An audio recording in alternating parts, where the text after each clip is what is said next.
Assalamualaikum warahmatullahi wabarakatuh. Perkenalkan, nama saya Aulia Mesarah dengan NIM 202111069. Di sini saya akan memaparkan materi saya yang terkait dalam perdagangan obligasi suko dalam perspektif Islam dan penerapan suko di Indonesia. Baik, untuk materi yang pertama adalah perdagangan obligasi suko dalam perspektif Islam. Perdagangan obligasi suko dan dalam perspektif Islam itu harus memenuhi beberapa kriteria dan prinsip-prinsip syariah. Yang utama dalam perdagangan obligasi Islam adalah larangan riba dan bunga atau imbal hasil yang tetap. Perdagangan obligasi dalam Islam dapat juga dilakukan melalui beberapa instrumen keuangan yang berlandaskan prinsip-prinsip syariah seperti suku dan mudharabah. Suku adalah instrumen keuangan yang berbentuk sertifikat atas kepemilikan atas aset, sedangkan mudharabah adalah bentuk kerjasama bisnis antar investor, sabibul mal, dan pengusaha atau mudharib. Dalam perdagangan obligasi syariah, terdapat beberapa hal yang perlu diperhatikan dalam perspektif syariah, antara lain yang pertama adalah larangan riba. Seperti yang telah disebutkan sebelumnya, obligasi syariah tidak melibatkan riba atau bunga dalam transaksinya.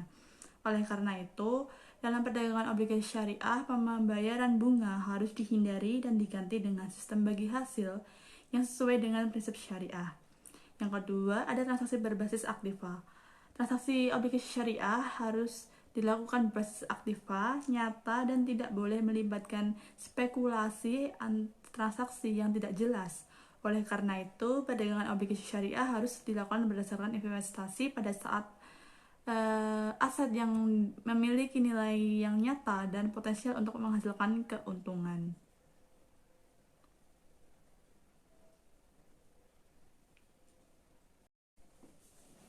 Yang ketiga adalah larangan gharar.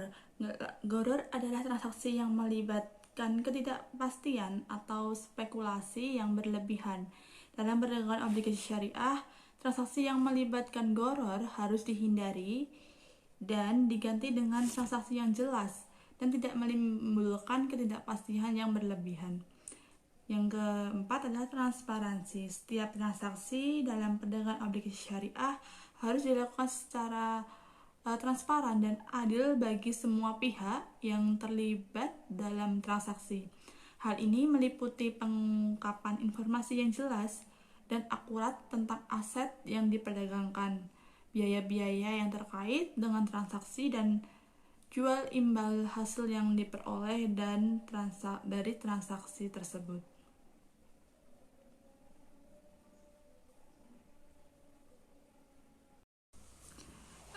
Selanjutnya adalah penerapan suku di Indonesia. Penerapan suku di Indonesia dimulai pada tahun 2008 dan telah berkembang pesat sejak itu. Dan di Indonesia, suku diterbitkan oleh pemerintah dan perusahaan swasta sebagai alternatif sumber pendanaan.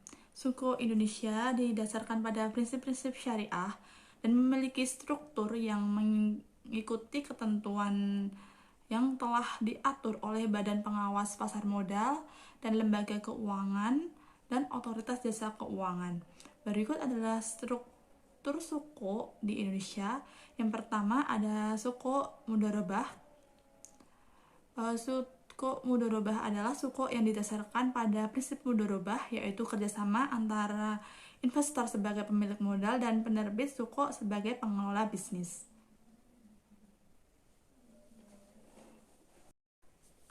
Lalu ada struktur suku ijarah.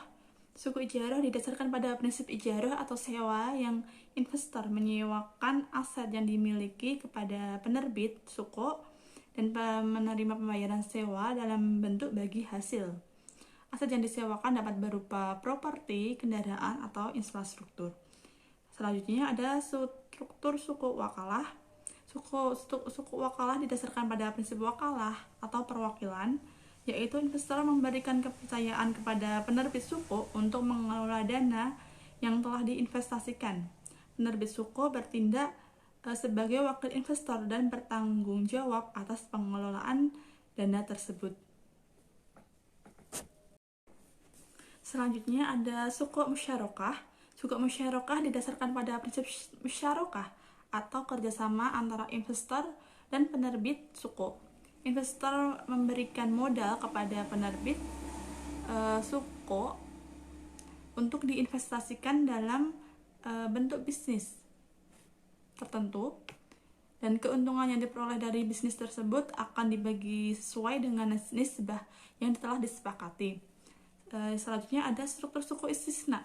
Suku istisna didasarkan pada prinsip istisna atau kontrak pembelian, yaitu investor membeli barang atau jasa yang belum ada dan akan diproduksi oleh penerbit suku. Penerbit suku menggunakan dana tersebut untuk membiayai produksi barang atau jasa tersebut, kemudian menjual kembali kepada investor dengan harga yang telah disepakati. Dalam struktur suku di Indonesia, penerbit suku akan menunjukkan agen penjual suku atau underwriting untuk menjual suku kepada investor. Setelah suku terjual, penerbit suku akan membayar bagi hasil kepada investor sesuai dengan nisbah yang telah disepakati. Selain itu, suku juga dapat diperdagangkan di pasar modal dan bursa efek Indonesia. Baik, cukup sekian pemaparan materi saya terkait perdagangan obligasi suku dalam perspektif Islam dan penerapan suku di Indonesia. Semoga bermanfaat bagi pendengar, dan jika saya banyak salah kata, saya mohon maaf. Billahi taufiq wal hidayah. Wassalamualaikum warahmatullahi wabarakatuh.